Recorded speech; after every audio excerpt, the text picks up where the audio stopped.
Welcome back. Dale Myers with Vision Advanced. Today we're going to talk about why packaging is important. Lessons from a 3-year-old on marketing and sales. First and foremost, packaging and branding are linked. The packaging is an important component of your brand, which is part of the marketing and certainly affects your sales. So first, let's start with that. We talked before about the 7 P's of marketing, and I'll include a link in the description below, but we're talking about the customer experience here, right? So we're talking about the product, price, the place, the promotion, again, the processes, the people, all of these things that create the customer experience to get our customers excited about our product so that we can sell it to them, right? And the packaging is a component of that.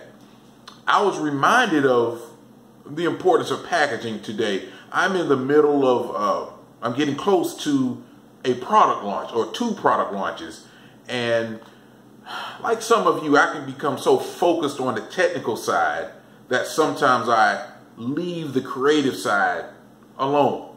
Now, marketing is part art and science, so you definitely need to have a creative side, which I do possess that. I studied science and engineering, but I also worked in the music industry for a number of years and still do that today. So I'm okay. It's just that I found for me, I have to literally take off the technical hat and put on my creative hat, right? So having said that, having a great business starts with a great product or service. But we still need to pay attention to packaging and its role in the sale. So today, earlier, late July, 90+ degree weather in Georgia. My little 3-year-old, she's hot, complaining. We go inside a restaurant to get her something, and she wants some lemonade, of course. And my wife is very health conscious, starts asking about what's in the lemonade. Is it real lemons or is it, you know, the packaged stuff? And well, it's the packaged kind. And unfortunately, she has to tell the little 3-year-old that, sorry, dear, you can't have it.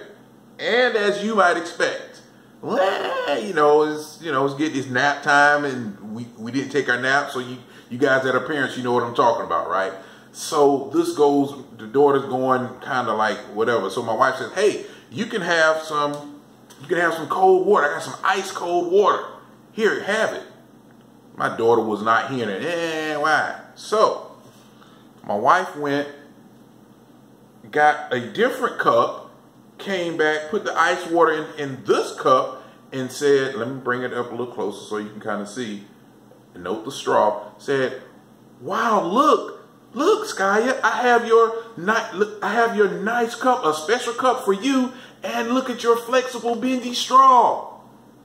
My daughter immediately smiled with Google eyes and was just happy and excited. End of the story. And I got to thinking about that, like, wow, my wife literally sold her that ice water. She didn't want it before, but now she was happy with the water. Why did that happen? So some of my takeaways from that. First one is a reminder that people buy with their eyes. You can have a good product or service. Again, she wanted some ice water. She could have it here, or she could have it here. I mean, the customer, my wife's customer, was the 3-year-old. What appealed to a 3-year-old? Okay, so that's that. Think about that in your business. I don't know if you have 3-year-olds in your business, but the point is, in your business, look through it through the eyes of your customer. What's most appealing? That's the first takeaway. The second was, not only did my wife present the nice, flexible, bendy straw, but she smiled with it. Look, just smiling changes your tone. When you're smiling, you can't help but talk in a pleasant way. That's a huge part of sales. By the way, practice with the people in your life and do this on the phone as well. Just smiling when you're talking to customers, it changes your tone of voice and has a positive effect on the person you're selling to. That influence thing that we've talked about before. So that's the second point. Smile when selling. All right. So I think that had an effect on it as well. The third takeaway for me was the substitute product. So the the restaurant, or if you're a drink manufacturer, Pepsi and Coke. Well, Pepsi and Coke aren't only fighting against just the Coke, the carbonated drinks. Substitute products. Water is a substitute product, because yes, I could drink that, but I might want water. Or now we have all of the different teas and things of that sort. These are substitute products. You in your business should think about, you know your core competitors, but what are some substitute products that, if packaged correctly in the eyes of your customer, that your customer might find them just as or more appealing and then switch to them temporarily or permanently? What substitute products exist in your marketplace, and what could you do to alleviate any advantage that they may gain? All right, so that's the third thing. Related to our packaging, small accessories that have low cost but high value to your customer. Here's this straw, the bendy straw. To a 3-year-old, this bendy straw, I mean, this is a lot of fun. Look, man, come on. Come on, you're 3 years old. You mean, come on now. You know you'd have fun with this, right? So, low cost, high value added. Again, reflect on your business. What could you do through the eyes of your customer that they would value? It would cost you something, but your customer will get a great benefit. And just so, listen, differentiation is often just about small changes. You don't have to do anything huge. Small changes. Be a little bit better, a little bit different. You can stay in the marketplace.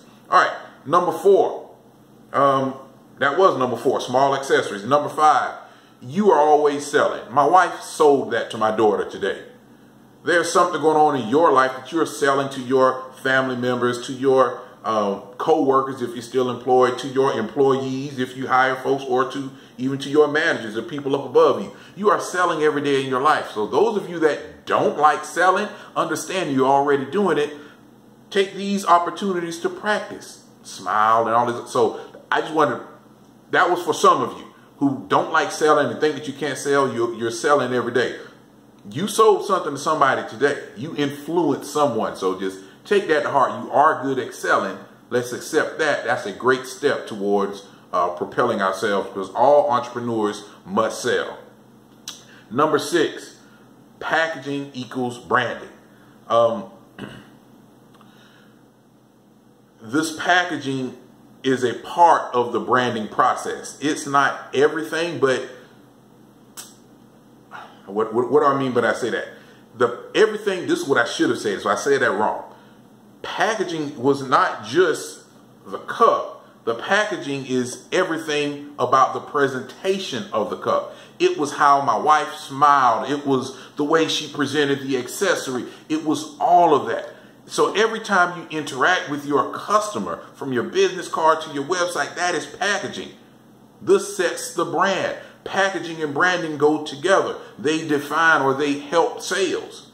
All right. So how good you are, your sales are certainly affected by that. So that was some takeaways from my brief interaction with my 3-year-old. But before we leave, I want to give you 4 additional reasons